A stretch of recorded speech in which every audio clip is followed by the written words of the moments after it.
Hello everyone, TimeToGrind here, and today I wanted to talk about Dandy Ace. And Dandy Ace is an extremely solid roguelite that has an awesome card combo mechanic that really brings the game to the next level. But before we jump into the review, I do just want to let you guys know that I was given an early review copy of the game in order to make a video for you all. I never let that influence my reviews, I just like staying as transparent as possible.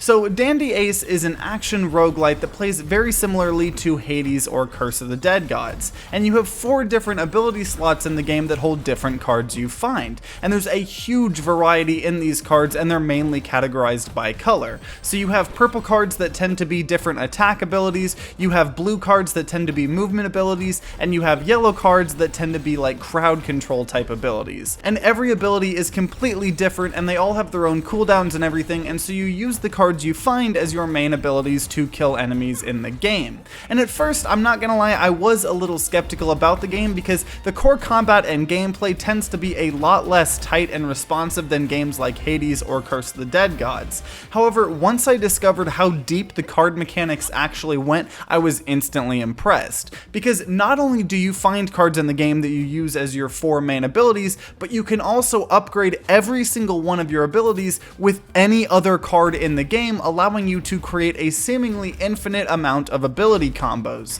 So as an example, say I have an ability card that charms every enemy it hits, but I also have a card that poisons enemies. I can use that to upgrade my arrow ability so it charms and poisons enemies it hits. And this is just a simple example, but every single card has a separate effect when you use it to upgrade another card instead of using it as a main ability. And also there is even more depth in some of the card combos, as you could have cards that do different things depending on what type of card you're upgrading. So there could be a card that adds stun to yellow and blue cards, but if you attach it to a purple card, it might apply something else. So every single run feels completely different as you're trying to create these super interesting combos to make some amazing builds. And unlike other roguelites where you just keep getting more and more passive items that automatically create synergies with each other like Binding of Isaac, it's really refreshing to have a game that allows you to fully decide how your cards are going to synergize with each other. It really makes you feel like you're the genius when you get a nice combo going because you're the one that put it together. You didn't just get multiple items that all came together themselves. And the more cards you unlock, it just keeps increasing the amount of wacky combos and synergies you can have. And so you keep going through each map and use your ability to kill enemies and find new cards, and after you kind of master the gameplay, it makes sense why the game feels a little bit looser than other games in the genre. The game is kind of giving you a sandbox to play with in terms of all of the abilities you can use and combine, and when you get the hang of it, it really starts to feel solid.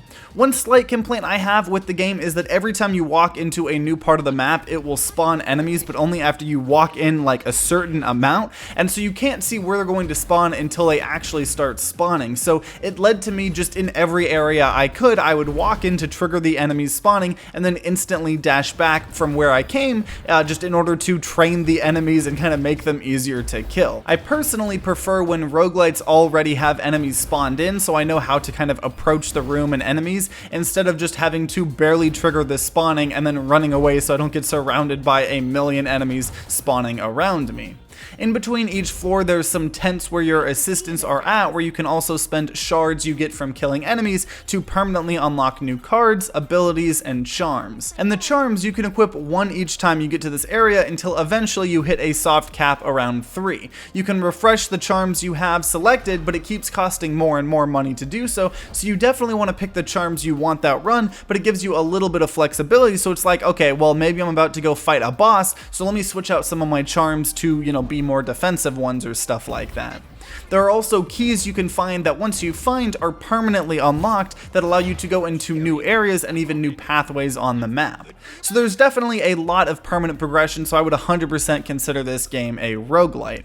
And so you keep just trying to go further and further, fighting bosses and clearing enemies, trying to get to the end to fight the main wizard villain that has trapped you in this mirror world in the first place. And I will say that I have put several hours in the game to get a good grasp on the mechanics and progression, but like a lot of other roguelites, roguelites, I have not even scratched the surface of everything the game has to offer. I think there is a ton of replayability in this game and a ton of stuff that makes me want to keep playing the game, and that's definitely a good thing.